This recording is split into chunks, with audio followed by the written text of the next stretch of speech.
E é em espírito e verdade que falaremos do tema de hoje, que está no Evangelho segundo o Espiritismo, codificado por Allan Kardec, no país de França, na cidade de Paris, em 1864.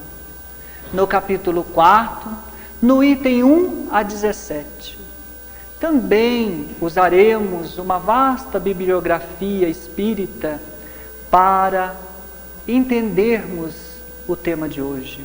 Cito: Livro dos Médiuns, Livro dos Espíritos, o livro Jesus e o Evangelho à luz da psicologia profunda, psicografado por Divaldo, pelo espírito de Joana de Ângeles. Também o livro Parábolas e Ensino de Jesus, de Caibar Schutel, também foi tirado da Torá, Lei de Moisés, e também a Bíblia renovada, traduzida por João Ferreira de Almeida. Tivemos oportunidade de falar de temas nesta casa tão abençoada, abordando o aspecto filosófico. Hoje vamos abordar apenas o aspecto religioso, para compreendermos algumas coisas que é nos falada muitas vezes dentro da doutrina. O tema proposto é renascimento. 8 razões teológicas para nós crermos na reencarnação. Mas por que o Marcos veio lá de Ouro Fino para nos falar sobre esse tema? Mas nós já sabemos tanto. Eu é que faço uma pergunta para todos nós. Por que os teólogos, os estudiosos do Evangelho, os ministros da fé religiosa, dizem que não há nos Evangelhos, teologicamente, provas que não se fala nos Evangelhos sobre a reencarnação? Será que eles estão com a razão? Será mesmo que os Evangelhos não falam da reencarnação?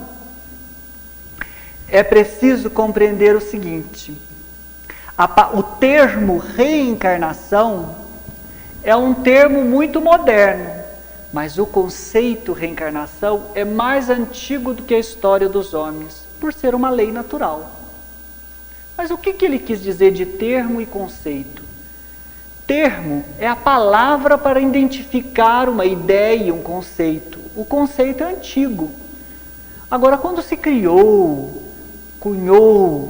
o termo reencarnar, foi um termo bem preciso, entrar de volta na carne.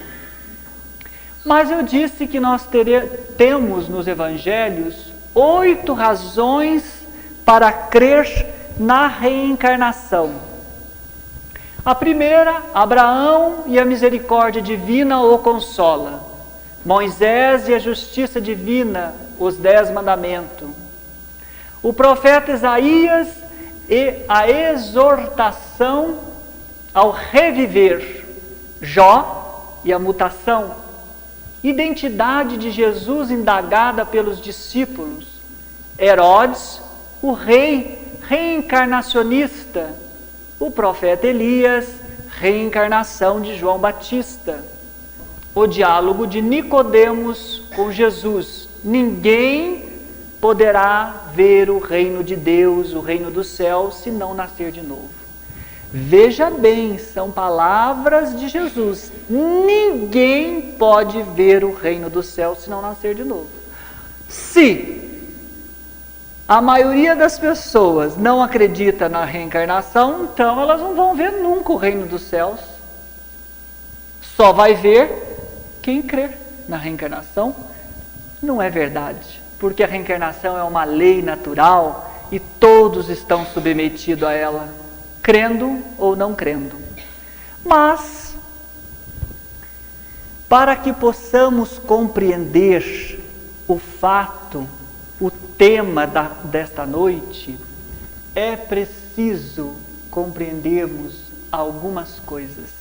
todas as coisas, quando a gente vai ensinar um conceito, uma palavra no Evangelho, é preciso lembrarmos do contexto, contextualizar a palavra, saber por que está sendo falado, porque muitas vezes a gente ouve o que eu acabei de ler para vocês, mas fica difícil de compreender aonde se deu estas falas.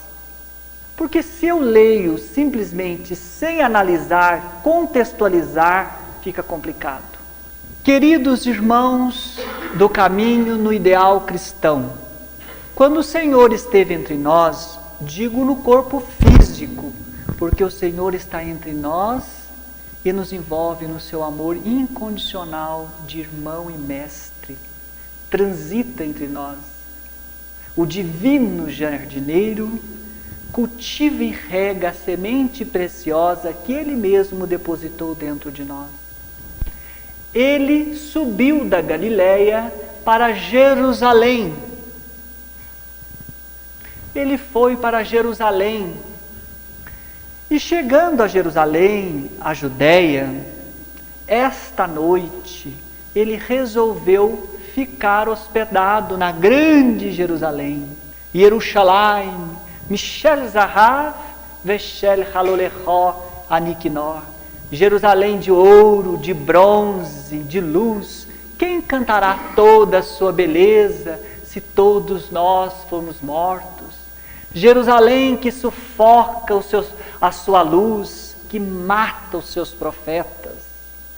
Esta cidade, ela tornou-se símbolo até mesmo de nós que sufocamos a luz, que matamos a possibilidade de crescimento.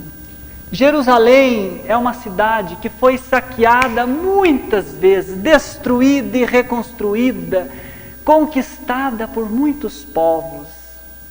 E o fato que vamos narrar, Jerusalém nesta época tinha sofrido um dos seus maiores abatimentos. Alexandre o Grande invadira a Judéia, invadiu a cidade de Jerusalém e bem aqui no templo que Salomão construiu, ele colocou a estátua de Zeus dentro do templo. Obrigou que aquele povo estudasse grego, falasse latim, divulgou a cultura grego-latina e helênica, isso 100 anos antes da vinda de Jesus. Obviamente, era difícil um judeu daquela época, um hebreu, que não conhecesse as teorias de Sócrates sobre a reencarnação. Era difícil. Mas depois de muita negociação política, conseguiram limpar um pouco o templo, voltou a ser o que era. Jerusalém, a Judéia, estava dividida. Havia duas seitas dominantes, fariseus e saduceus. Havia também doutores, escribas, essênios que acreditavam na reencarnação. Existiam muitas seitas religiosas na época. Falava-se várias línguas, falava-se o hebraico, o aramaico, o siriaco, o grego e o latim.